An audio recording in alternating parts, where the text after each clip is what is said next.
Hi, this is Brinda. Welcome to my channel. Special TET Paper 2 Social Science classes conduct பண்ணிட்டுருக்கேன். Classes மட்டும் இல்லாமல் test பேட்சும் conduct பண்ணிட்டுருக்கேன். Test பேட்சோட rate just 499 rupees. Test பேட்சில் already 140க்கு மேலே மெம்பர்ஸ் வந்து ஜாயின் பண்ணிட்டாங்க. நீங்கள் எப்போ ஜாயின் பண்ண போகிறீங்க?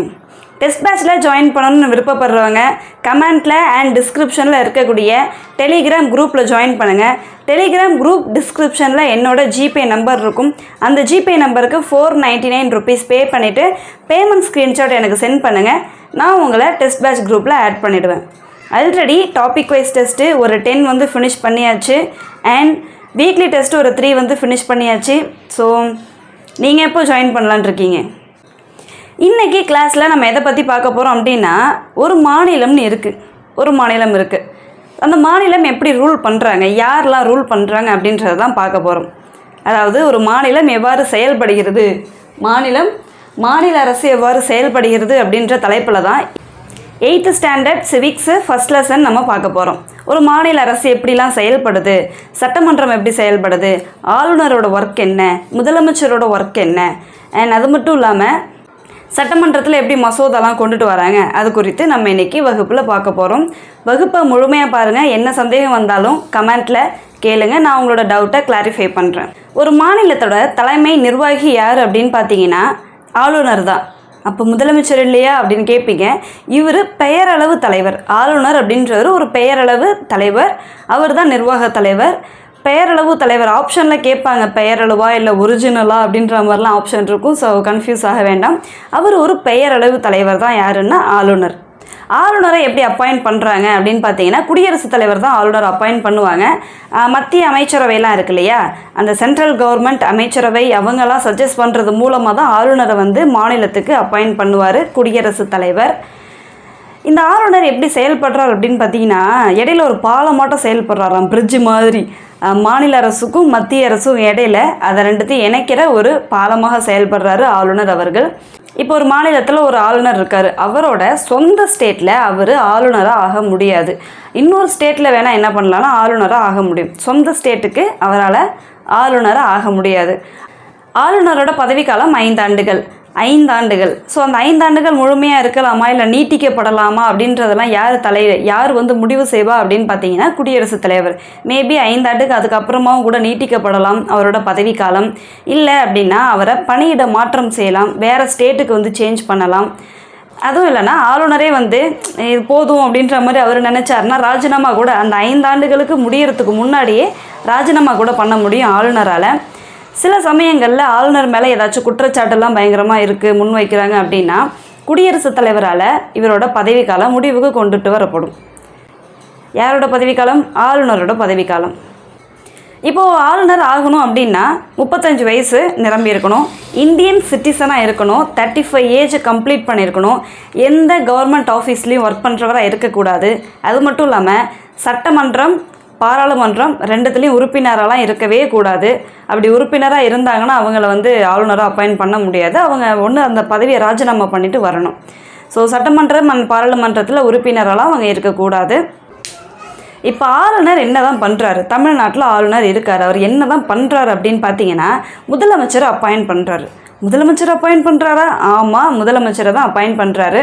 அதாவது எலெக்ஷன் நடக்கும். எலெக்ஷனில் பெரும்பான்மை பெறக்கூடிய கட்சியோட தலைவர், அந்த கட்சியோட தலைவரை என்னென்ன அப்பாயிண்ட் பண்ணுவாங்க? முதலமைச்சரை அப்பாயிண்ட் பண்ணுவாங்க. அண்ட் முதலமைச்சரோட சஜஷன், அவங்களோட ஆலோசனையின் பேரில் அமைச்சரைகளும் என்ன பண்ணுவாருன்னா ஆளுநர் தான் அப்பாயிண்ட் பண்ணுறாரு. இப்போது ஒரு மாநிலத்தோட முதலமைச்சர் அண்ட் அமைச்சர்களை யார் அப்பாயிண்ட் பண்ணுறா? ஆளுநர் தான் அப்பாயிண்ட் பண்ணுறாங்க. அடுத்தது வேறு யாரெல்லாம் அப்பாயிண்ட் பண்ணுறாரு? ஆளுநர் வேறு யாரெல்லாம் அப்பாயிண்ட் பண்ணுறாரு அப்படின்னு பார்த்தீங்கன்னா மாவட்ட நீதிபதிகள். இந்த மாவட்ட நீதிபதிகளை ஆளுநர் தான் அப்பாயிண்ட் பண்ணுறாரு. அது மட்டும் இல்லாமல் தலைமை வழக்குரைஞர், அதாவது லாயர்னு சொல்லலாம்னு நினைக்கிறேன், தலைமை வழக்கறிஞர், உயர்நீதிமன்றம்னா இங்கிலீஷில் ஹைகோர்ட், சென்னையில் இருக்கக்கூடிய ஹைகோர்ட். எக்ஸாம்பிளுக்கு சென்னை சொல்கிறேன். ஒரு மாநிலத்துலேயும் ஹைகோர்ட் இருக்கும், ஒரு மாநிலத்துக்கும் ஆளுநர் வந்து இருப்பாங்க. அந்த ஹைகோர்ட்டோட தலைமை வழக்கறிஞரை அப்பாயிண்ட் பண்ணுறது யாருன்னா ஆளுநர் தான் அப்பாயிண்ட் பண்ணுவார். நெக்ஸ்ட்டு முக்கியமான ஒரு சட்டப்பிரிவு 356 சட்டப்பிரிவின் படி இவர் என்ன பண்ணுவார் அப்படின்னு பார்த்தீங்கன்னா, ஒரு மாநிலத்தில் கலவரம் நடக்குது, கிளர்ச்சி நடக்குது, அந்த அரசாலையும் இதை கட்டுப்படுத்த முடியல அப்படின்ற பட்சத்தில் ஆளுநர் குடியரசுத் தலைவருக்கு இதை வந்து தெரியப்படுத்துவார், ஒரு நோட்டீஸ் வந்து சென்ட் பண்ணுவார். அதன் அடிப்படையில் அவர் என்ன பண்ணுவார் அப்படின்னு பார்த்தீங்கன்னா, நெருக்கடி நிலையை ஏற்படுத்துவார். அதாவது ஸ்டேட் எமர்ஜென்சி, மாநில நெருக்கடி நிலை, மாநில நெருக்கடி, ஏதாவது இங்கிலீஷில் சொல்லணும்னா ஸ்டேட் எமர்ஜென்சி அனௌன்ஸ் பண்ணுவாங்க. ஒரு ஸ்டேட்டில் இப்போ வந்து எமர்ஜென்சியை வந்து அனௌன்ஸ் பண்ணுறாங்க, குடியரசுத் தலைவர் அனௌன்ஸ் பண்ணிடுறாரு அப்படின்னு பார்த்தீங்கன்னா, அங்கே முதலமைச்சருக்கோ மற்ற அமைச்சர்களுக்கோலாம் பவர் இருக்காது, அந்த ஆட்சியவே கலைச்சிருவாங்க. திரும்ப எலெக்ஷன் நடக்கும். எலெக்ஷன் நடக்கிறதுக்கான சூழ்நிலையே இல்லை அப்படின்ற பட்சத்தில் இன்னும் ஒரு 1 இயர் அந்த எமர்ஜென்சி மேபி அப்படியே நீட்டிக்கப்படலாம். எமர்ஜென்சி அப்படின்றா குடியரசுத் தலைவரோட ஆட்சி நீட்டிக்கப்படலாம். ஸோ இப்போ ஸ்டேட் எமர்ஜென்சி 356 சட்டப்பிரிவு அண்ட் குடியரசுத் தலைவர் அந்த ஸ்டேட் எமர்ஜென்சி அனௌன்ஸ் பண்ணுறது ஆளுநரோட பரிந்துரையின் பேரில் தான் அனௌன்ஸ் பண்ணுவார். நெக்ஸ்ட்டு பல்கலைக்கழக வேந்தராகவும் அவர் தான் இருப்பார். நீங்கள் பார்த்தீங்கன்னா இந்த பெரிய யூனிவர்சிட்டிலலாம் வந்து என்ன பண்ணுவார், லைக் இப்படி ஃபோட்டோக்கு இது போஸ்ட் கொடுத்துட்ருப்பாங்களே, அது என்ன அந்த பட்டமளிப்பு விழாவில் போஸ்ட் கொடுத்துட்ருப்பார் பார்த்தீங்களா.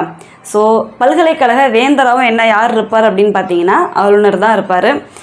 நெக்ஸ்ட்டு சட்டமன்றம் இருக்குது. சட்டமன்றம் எங்கே இருக்குது? சென்னையில் இருக்குது. அதாவது தமிழ்நாட்டுக்கு சென்னையில் இருக்குது. அந்த சட்டமன்றம், அந்த பில்டிங்க்கு நேம் என்ன? இதான் இதுக்கு முன்னாடி வகுப்பில் சொல்லியிருக்கேன். ஆங்கிலேயர்களால் முதல்ல கட்டப்பட்ட கோட்டை, சென்னையில் இருக்கக்கூடிய ஒரு கோட்டை, அது என்னது? கமெண்ட்டில் வந்து சொல்லுங்கள். இந்த கிளாஸில் ஃபர்ஸ்ட் கொஷின் இப்போ தான் கேட்டிருக்கேன், கமெண்ட்டில் சொல்லுங்கள்.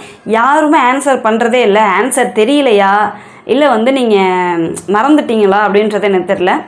ஆன்சர் கண்டிப்பாக கீழே சொல்லுங்கள். அது எந்த கோட்டை, அதாவது இந்த கோட்டையோட பெயர் என்ன அப்படின்றத சொல்லுங்கள். அந்த சட்டமன்றத்தை கூட்டுறதுக்கும் இல்லைனா வந்து கலைக்கிறதுக்கும் யாருக்கு வந்து ரைட்ஸ் இருக்குது அப்படின்னு பார்த்தீங்கன்னா ஆளுநருக்கு இருக்குது. அதாவது இன்றைக்கி இந்த கூட்டத்தொடர் நடக்க போதுன்றதை எல்லாரையும் கூட்டத்தொடர் நடக்கிறத ஆரம்பித்து வைக்கிறதா இருக்கட்டும், இல்லைனா ஒத்தி வைக்கிறதா இருக்கட்டும், சட்டமன்றத்தை ஒத்தி வைக்கிறதா இருக்கட்டும், இப்போது வந்து சூழ்நிலை சரியில்லை அப்படின்ற பட்சத்தில் ஒத்தி வைக்கிறதா இருக்கட்டும். அது மட்டும் இல்லாமல் சட்டமன்ற பேரவை அண்ட் மேலவை ரெண்டுத்தையும் கூட்ட முடியாத ஒரு சிச்சுவேஷன் இருக்குது அப்படின்ற பட்சத்தில் ஆளுநர் என்ன பண்ணுவார் அப்படின்னு பார்த்தீங்கன்னா, ஒரு அவசர சட்டத்தை கூட அனௌன்ஸ் பண்ணுறதுக்கு அவருக்கு ரைட்ஸ் இருக்குது. சட்டமன்றத்தில் ஆளுநருக்கு இன்னொரு முக்கியமான ஒரு ஒர்க் இருக்குது. என்ன அப்படின்னு பார்த்தீங்கன்னா, பண மசோதா அவரோட ஒப்புதல் படி தான், அவர் கையெழுத்து போட்டால் தான் அதுக்கடுத்து தாக்கலே செய்ய முடியும். அவரோட ஒப்புதல் இல்லாமல் பண மசோதாவை சட்டமன்றத்தில் தாக்கல் வந்து செய்யவே முடியாது. அது வந்து அவரோட முக்கியமான ஒரு ரைட்ஸு. நெக்ஸ்ட்டு முதலமைச்சர் பற்றி பார்க்கலாம். ஆளுநர் அப்படின்றவர் ஒரு பெயரளவு தலைவர், முதலமைச்சர் அப்படின்றவங்க ஒரு நிர்வாக தலைவர். முதலமைச்சர் அப்படின்றவங்க ஒரு உண்மையான நிர்வாக தலைவர் முதலமைச்சர் தான். ஸோ இந்த முதலமைச்சர் அப்பாயின்ட் பண்ணுறது யாருன்னா ஆளுநர். எலெக்ஷனில் பெரும்பான்மை பெறக்கூடிய கட்சியோட தலைவரை முதலமைச்சராக ஆளுநர் வந்து அப்பாயின்ட் பண்ணுவாங்க. இப்போ அந்த கட்சி தலைவர் எம்எல்ஏவாக இல்லை, அப்போ என்ன பண்ணலாம் அப்படின்னு பார்த்தீங்கன்னா, அவருக்கு அதுக்காக ரைட்ஸ் இல்லை அப்படின்லாம் அர்த்தம் இல்லை. அவரால் முதலமைச்சர் ஆக முடியும். ஆனதுக்கப்புறமா ஒரு 6 மாதத்துக்குள்ளார அவர் எம்எல்ஏ எலெக்ஷனில் வின் பண்ணிடணும். 6 மாதம் தான் டைமு எலெக்ஷன் கண்டக்ட் பண்ணி, 6 மாதத்துக்குள்ளார என்ன பண்ணிடணும், எலெக்ஷனில் வின் பண்ணணும், எம்எல்ஏ சீட்டும் வாங்கிடணும்.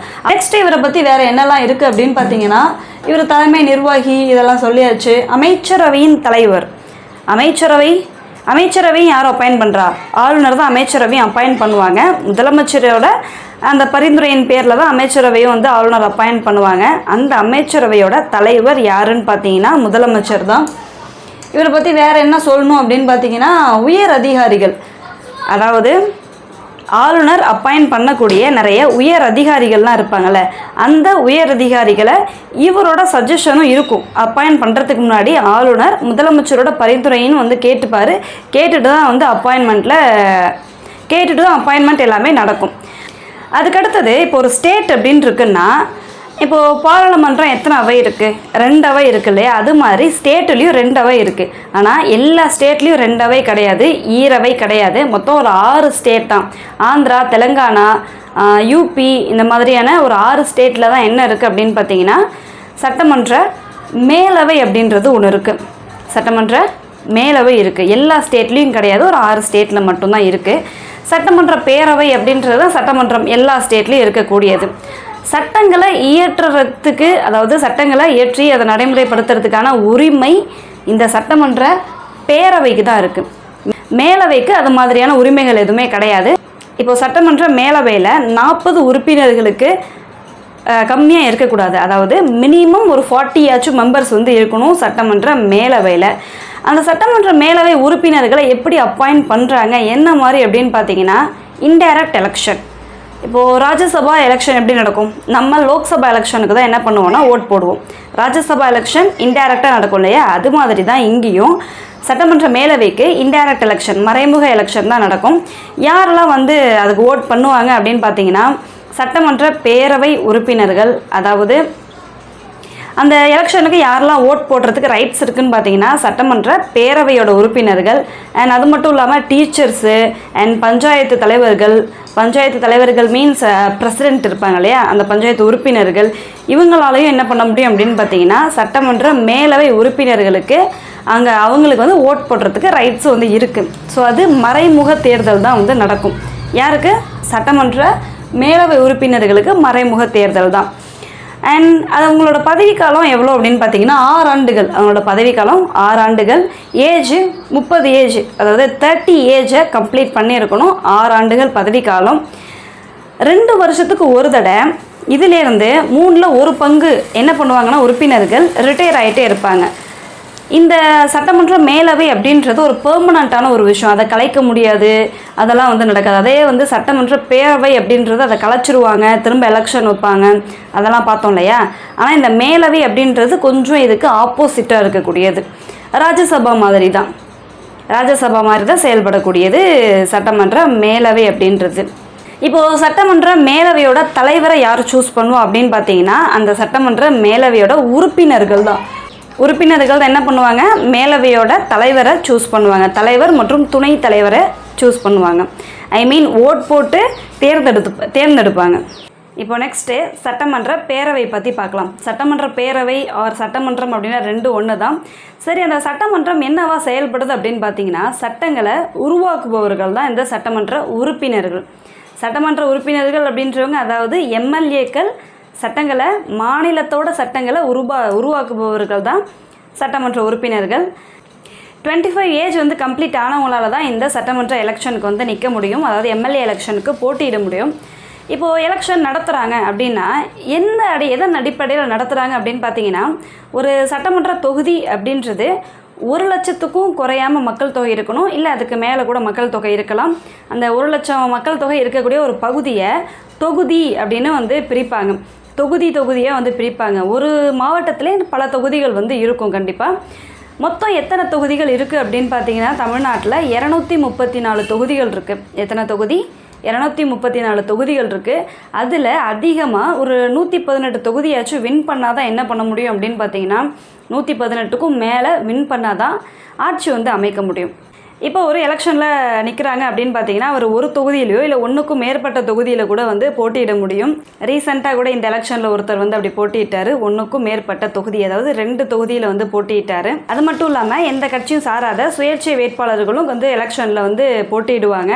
அவங்களுக்கு தனித்தனியாக சின்னங்கள் ஒதுக்கப்படும். யாராலனா தேர்தல் ஆணையம், தேர்தல் கமிஷன், எலெக்ஷன் கமிஷன் மூலமாக தனித்தனியாக சின்னங்கள் என்ன பண்ணுவாங்கன்னா வந்து அனௌன்ஸ் பண்ணுவாங்க. சில கட்சி, அதாவது அங்கீகரிக்கப்பட்ட கட்சியோட சின்னங்களை நம்மளால் வந்து மாற்ற முடியாது, அந்த சின்னங்களை நம்ம எடுத்துக்க முடியாது. அங்கீகரிக்கப்பட்ட கட்சிகளுக்குன்னு ஒரு தனியாக சின்னம் இருக்கும். அங்கீகரிக்கப்படாத கட்சிகளுக்கு சின்னம் வந்து யார் வந்து ஒதுக்குவா அப்படின்னு பார்த்திங்கன்னா தேர்தல் ஆணையம் தான் கொடுக்கும். சுயேட்சை வேட்பாளர்களுக்கும் தேர்தல் ஆணையம் தான் வந்து சிம்பிள் வந்து கொடுப்பாங்க, அதாவது சின்னம் வந்து கொடுப்பாங்க. இப்போது சட்டமன்றத்தில் எத்தனை உறுப்பினர்களுக்கு குறையாமல் இருக்கணும் அப்படின்னு பார்த்தீங்கன்னா 60 உறுப்பினர்களுக்கு குறையாமையும் 500 உறுப்பினர்களுக்கு அதிகமாகவும் இருக்கக்கூடாது. சில மாநிலங்களில் மக்கள் தொகை அதிகமாக இருக்கும், அப்போது தொகுதிகள் எப்படி இருக்கும், தொகுதிகள் நிறையா இருக்கும், அப்போ உறுப்பினர்கள் நிறைய பேர் இருப்பாங்க. எவ்வளோ வந்து மக்கள் தொகை இருந்தாலும் 500 உறுப்பினர்களுக்கு மேலே இருக்கக்கூடாது. ஒரு சட்டமன்றத்தில் 60 உறுப்பினர்களுக்கு கீழே இருக்கக்கூடாது. அண்ட் அது மட்டும் இல்லாமல் இந்த சட்டமன்ற தேர்தலுக்கு இடஒதுக்கீடும் இருக்குது. யாருக்கு அப்படின்னு பார்த்தீங்கன்னா ஷெட்யூல் கேஸ்ட் அண்ட் ஷெட்யூல் ட்ரைபுக்கு இடஒதுக்கீடு இருக்குது. இது எப்படி நடைமுறையில் இருக்கும், இது எப்படி வந்து நடக்கும் அப்படின்னு பார்த்தீங்கன்னா ஒரு சில தொகுதிகளை ஷெட்யூல் கேஸ்ட் அண்ட் ஷெட்யூல் ட்ரைபுக்கான தொகுதிகள் அப்படின்ற மாதிரி அதெல்லாம் ஒதுக்கிடுவாங்க. ஸோ அதில் போட்டியிடுறவங்க யாராக இருப்பாங்கன்னு பார்த்தீங்கன்னா ஒரு ஷெட்யூல் கேஸ்ட்டு இல்லை ஷெட்யூல் ட்ரைபு, அந்த பீப்புள் தான் போட்டியிட முடியும். அண்ட் அது மட்டும் இல்லாமல் சட்டமன்றத்தில் ஒரு ஆங்கிலோ இந்தியனும் என்ன பண்ணுவார் அப்படின்னா இருப்பார். இந்த ஆங்கிலோ இந்தியனை அப்பாயிண்ட் பண்ணுறது யார், அதாவது இந்த ஆங்கிலோ இந்தியனை நியமனம் பண்ணுறது யார் அப்படின்னு பார்த்தீங்கன்னா ஆளுநர் தான். ஆளுநரால் தான் இந்த ஆங்கிலோ இந்தியன் நியமனம்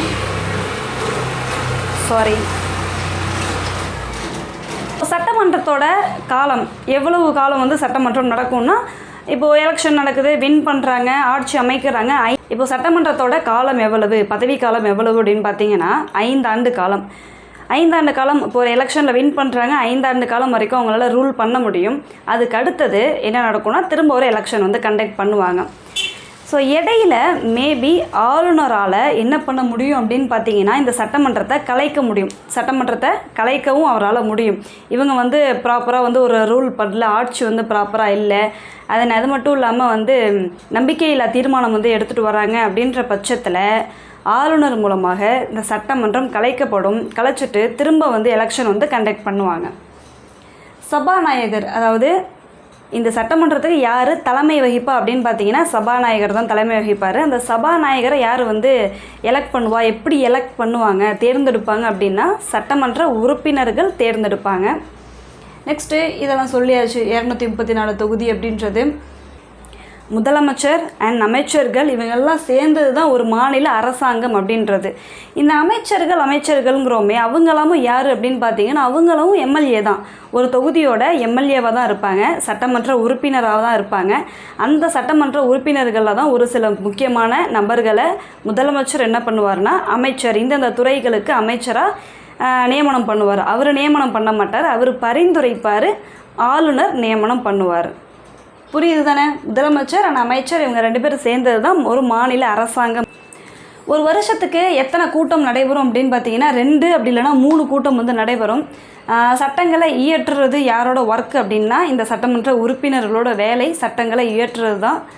அடுத்தது நெருக்கடி நிலை வரும்போது என்ன பண்ண முடியாது அப்படின்னு பார்த்தீங்கன்னா சட்டங்களை இயற்ற முடியாது. நெருக்கடி நிலை அப்படின்றது நான் இதுக்கு முன்னாடியே சொல்லியிருந்தேன். ஸ்டேட் எமர்ஜென்சி எந்த சட்டப்பிரிவின் கீழே கொண்டுட்டு வரப்படும், அந்த சட்டப்பிரிவு என்ன, இப்போ தான் கொஞ்சம் நேரத்துக்கு முன்னாடி சொல்லி முடித்தேன். கமெண்ட்டில் சொல்லுங்கள், ஞாபகம் இருக்கான்னு பார்ப்போம், எந்த அளவுக்கு கவனிக்கிறீங்கன்றதை பார்க்கலாம். அண்ட் வரி விதிக்கிறதுக்கு, அதாவது இப்போ ஒரு முதலமைச்சர் நினச்சா முதலமைச்சரால் திடீர்னு ஒரு வரியை வந்து விதிக்க முடியுமா அப்படின்னு பார்த்தீங்கன்னா அதெல்லாம் முடியாது. சட்டமன்றம் அதுக்கு அனுமதிக்கணும். அப்போ தான் வந்து என்ன பண்ண முடியும் அப்படின்னு பார்த்தீங்கன்னா ஒரு வரியெல்லாம் வந்து விதிக்க முடியும். முதலமைச்சரோ இல்லை அமைச்சர் மட்டும் நினைக்கிறாரு அப்படின்னா ஒரு வரியெல்லாம் இந்த கவர்மெண்ட் மேலே, அதாவது தமிழ்நாடு அரசு எக்ஸாம்பிளுக்கு தமிழ்நாடு மேலே ஒரு வரியெல்லாம் விதிக்க முடியாது. சட்டமன்றம் அதுக்கு அனுமதிக்கணும். இந்த சட்டமன்ற உறுப்பினர்கள் குடியரசுத் தலைவரோட தேர்தலையும் பங்கு பெறுவாங்க. குடியரசுத் தலைவர் தேர்தல் எப்படி நடக்கும், அது மறைமுக தேர்தலாக நடக்கும், இன்டைரக்ட் எலெக்ஷன். அந்த இன்டைரக்ட் எலெக்ஷனுக்கு அதுக்கு ஓட் போடுறதுக்கு யாருக்கு ரைட்ஸ் இருக்குது, சட்டமன்ற உறுப்பினர்களுக்கு தான் ரைட்ஸ் இருக்குது, நம்மளுக்கு யாருக்கும் கிடையாது. இப்போ ஒரு அரசு அப்படின்றது இருக்குது, அந்த அரசோட ஒர்க்கு தான் என்ன அப்படின்னு பார்த்தீங்கன்னா சட்டங்களை உருவாக்குறது, அதை நடைமுறைப்படுத்துறது, அதில் ஏதாச்சும் பிரச்சனை வருது அப்படின்னு பார்த்தீங்கன்னா யாருக்கு ப்ராப்ளமோ நீதியை வழங்குவது. இது 3 தான் ஒரு அரசாங்கத்தோட ஒர்க்கு. நெக்ஸ்ட்டு நீதிமன்றம்லாம் எப்படி செயல்படுது, ஒரு மாநிலத்தில் நீதிமன்றம் எப்படி செயல்படுது அப்படின்றத பற்றி பார்க்கலாம். வகுப்பை முழுமையாக பாருங்கள். சட்டமன்றம் பற்றி பார்த்தோம், சட்டமன்றம் எப்படி செயல்படுதுன்றதை பார்த்தோம். சட்டமன்றத்தில் ஒரு மசோதா எப்படி தாக்கல் பண்ணுறாங்கன்றதை பற்றி பார்க்கலாம். கொஞ்சம் தெளிவாக கவனிங்க. இப்போ ஒரு மசோதா வந்து ரெடி பண்ணியிருக்காங்க. ஏன்னா அந்த மசோதாவை என்ன பண்ணுவாங்க ஃபர்ஸ்ட் அப்படின்னு பார்த்தீங்கன்னா சட்டமன்றத்தில் தாக்கல் பண்ணுவாங்க. அதுக்கு அடுத்தது எல்லாரும் அது குறித்து விவாதிப்பாங்க. விவாதித்ததுக்கப்புறம் அதில் ஏதாச்சும் திருத்தம் பண்ணலாம் அப்படின்ற பட்சத்தில் திருத்தமும் பண்ணுவாங்க. திருத்தம் பண்ணதுக்கு அடுத்தது என்ன நடக்கும் அப்படின்னு பார்த்தீங்கன்னா ஓட்டிங் வந்து நடக்கும். அந்த மசோதா மேலே ஓட்டிங் நடக்கும். 3ல் 2 பங்கு வந்து அது ஓட்டு வந்து வாங்கியிருக்கணும். அப்படின்ற பட்சத்தில் மட்டும்தான், அதாவது ஒரு 3/4 ஓட்டு வந்து வாங்கணும். அப்படி வாங்கினா மட்டும்தான் அந்த மசோதா சட்டமாக வந்து இயற்றப்படும். இல்லை அப்படி வாங்கலை அப்படின்னா அது சட்டமாக இயற்றப்படாது. ஸோ ஒரு மசோதா சட்டமன்றத்தில் இப்படி தான் இயற்றப்படுது. ஸோ இப்படி தான் சட்டமன்றத்தில் ஒரு மசோதா அப்படின்றது இயற்றப்படுது. இப்போ நெக்ஸ்ட்டு நீதிமன்றம் பற்றி பார்க்கலாம். அதாவது உயர் நீதிமன்றம். ஏன் முதலமைச்சர் ஆளுநர் இவங்களெல்லாம் பார்த்துட்டு இப்போ நீதிமன்றம் அப்படின்னா ஒரு ஸ்டேட்டை பற்றி தான் பார்த்துட்ருக்கோம், ஸ்டேட் கவர்மெண்ட்டை பற்றி தான் பார்த்துட்ருக்கோம். அந்த ஸ்டேட் கவர்மெண்ட்டில் ஹெட் குவார்ட்டர்ஸில் என்ன இருக்குது, சென்னையில் என்ன இருக்குது, நீதிமன்றமும் இருக்குது. சட்டமன்றம் மட்டும் இல்லை, ஹெட் குவார்ட்டர்ஸில் தான் ஹைகோர்ட்டும் வந்து இருக்குது. ஸோ அந்த உயர் நீதிமன்றம் பற்றி தெரிஞ்சுக்கணும்ல. இந்த உயர் நீதிமன்ற நீதிபதியை அப்பாயிண்ட் பண்ணுறது யார் அப்படின்னா குடியரசுத் தலைவர். ஒரு ஹைகோர்ட்டுக்கு ஒரு தலைமை நீதிபதி இருப்பாங்க அண்ட் இதர நீதிபதிகளும் இருப்பாங்க. ஒரு தலைமை நீதிபதி அவங்கள அப்பாயிண்ட் பண்ணுறது யாருன்னா குடியரசுத் தலைவர் தான் அப்பாயிண்ட் பண்ணுவார். அவங்க இந்தியனாக இருக்கணும், நமக்கு அதெல்லாம் எல்லாமே தெரியும். இந்தியனாக இருக்கணும். அண்ட் வேறு என்ன குவாலிட்டிஸ் அப்படின்னு பார்த்தீங்கன்னா, ஒரு தலைமை நீதிபதி ஆகிறதுக்கு 10 வருஷம் 5 காமிச்சிட்டேன் 10 வருஷம் என்னவா இருக்கணும் அப்படின்னு பார்த்தீங்கன்னா, ஒரு கோர்ட்டில் ஒரு வழக்கறிஞராக வந்து இருந்திருக்கணும். அப்படி 10 வருஷம் ஒர்க் பண்ணால் அவங்கள தான் வந்து என்ன பண்ணுவாங்கன்னா நீதிபதியாக வந்து அப்பாயிண்ட்லாம் பண்ணுவாங்க. அந்த குவாலிட்டிஸ்லாம் இல்லைன்னா அவர் அதுக்கு எலிஜிபிள் கிடையாது. 62 வயசு வரைக்கும் அவரால் ஒர்க் பண்ண முடியும். அதாவது அவரோட ரிட்டையர்மெண்ட் ஏஜுன்றது 62. ஒரு தலைமை நீதிபதியோட ரிட்டையர்மெண்ட் ஏஜ் 62. ஸோ இவர் தலைமை நீதிபதி ஆகிட்டா அவர் தான் வந்து ஒரு மாநிலத்தில் ஒரு உயர்ந்த ஒரு அதிகாரத்தில் இருக்கார். அவரால் என்ன வேணால் பண்ண முடியுமா அப்படின்னு பார்த்தீங்கன்னா அதெல்லாம் முடியாது. என்ன வேணால் பண்ணலாம் அப்படின்ற மாதிரிலாம் முடியாது. அவரை பதவியை விட்டு நீக்கிறதுக்கும் இங்கே உரிமை இருக்குது. அதுக்கான சட்டப்பிரிவுகளும் நம்ம இந்தியன் கான்ஸ்டியூஷனில் வந்து இருக்குது. அவர் தவறு செய்யும்போது அது ப்ரூவ் பண்ணப்பட்டது அப்படின்னா அவரையும் பதவியை விட்டு நீக்கப்படலாம். உச்ச நீதிமன்ற நீதிபதி, அதாவது சுப்ரீம் கோர்ட்டோட தலைமை நீதிபதியை எப்படி வந்து பதவி நீக்கம் பண்ணுறாங்களோ அதே மாதிரி இவரையும் பதவி நீக்கம் பண்ண முடியும். இப்போ உயர் நீதிமன்றம் இதுக்கு கீழே நிறைய நீதிமன்றங்கள் இருக்கும். மாவட்டந்தோறும் என்ன இருக்கும் அப்படின்னு பார்த்தீங்கன்னா, மாவட்டத்தோட எல்லைகளில் என்ன இருக்குன்னா ஒரு நீதிமன்றம் இருக்கும். அது எல்லாத்தையுமே கட்டுப்பாட்டுக்குள்ளே வச்சுக்கிறது எல்லா ஒர்க்கும் பார்க்குறதெல்லாம் இந்த உயர் நீதிமன்றங்கள் தான். அந்த மாவட்ட நீதிமன்றங்களில் ஏதாச்சும் ஒரு வழக்கு நிலுவையில் இருக்குது, அதில் வந்து ப்ராப்ளம் இருக்குது அப்படின்ற பட்சத்தில் இவங்க அதில் இன்வால்வ் ஆகி அந்த கேஸை இவங்க கூட எடுத்துப்பாங்க. உயர்நீதிமன்றம் அந்த கேஸை வந்து எடுத்துக்கும். வேறு என்ன சொல்லணும் அப்படின்னு பார்த்தீங்கன்னா, மாவட்ட நீதிமன்றம் இருக்கும். ஓகே, அந்த மாவட்ட நீதிமன்றத்தில் நீதிபதியை யார் அப்பாயிண்ட் பண்ணுவா அப்படின்னு பார்த்தீங்கன்னா ஆளுநர் தான் மாவட்ட நீதிமன்றத்தோட நீதிபதியை அப்பாயிண்ட் பண்ணுவாங்க. ஸோ எல்லாம் சொல்லியாச்சு. அண்ட் இன்னொரு முக்கியமான விஷயம், 5 நீதி பேராணைகளை பிறப்பிக்கிறதுக்கான உரிமை யாருக்கு இருக்குது அப்படின்னு பார்த்தீங்கன்னா உயர்நீதிமன்ற நீதிபதிகளுக்கு இருக்குது. அது என்ன 5 பேராணை அப்படின்னு பார்த்தீங்கன்னா, அடிப்படை உரிமைகள் மறுக்கப்படும் போது, அடிப்படை உரிமைகள் பறிக்கப்படும் போது இந்த 5 பேராணைகளை உயர்நீதிமன்றம் பிறப்பிப்பாங்க. அது என்னென்ன 5 பேராணைகள் அப்படின்றத இங்கே லிஸ்ட் அவுட் பண்ணுறேன் பாருங்கள். இதெல்லாம் பற்றி நம்ம இன்னொரு வகுப்பில் டீட்டெயில்டாக டிஸ்கஸ் பண்ணுவோம். என்ன அப்படின்னு பார்த்தீங்கன்னா, எந்த கிளாஸில் டிஸ்கஸ் பண்ணுவோம் அப்படின்னா 10th சிவிக்ஸும் வந்து நான் கண்டிப்பாக எடுப்பேன். அந்த 10th சிவிக்ஸ் எடுக்கும்போது இந்த தலைப்புகளெல்லாம் பார்க்கலாம். முதல்ல ப்ரையாரிட்டி 8th சிவிக்ஸை வந்து ஃபினிஷ் பண்ணிவிடுவோம். ஃபினிஷ் பண்ணதுக்கப்புறமா 10th வந்து போகலாம். கிளாஸ் இதோட ஓவர். புரிஞ்சிருக்கும் அப்படின்னு நம்புகிறேன். ஏதாச்சும் டவுட் இருக்குது, இந்த இடத்துல எனக்கு புரியல, சந்தேகம் இருக்குது அப்படின்னா கமெண்ட்டில் கண்டிப்பாக கேளுங்க. நான் உங்களோட டவுட்டை கிளாரிஃபை பண்ணுறேன். இப்போது கிளாஸ் அட்டன் பண்ணிட்டீங்க, படித்தா மட்டும் போதுமா இல்லை ஹிண்ட்ஸ் எடுத்தால் மட்டும் போதுமா அப்படின்னா அது மட்டும் பத்தாது.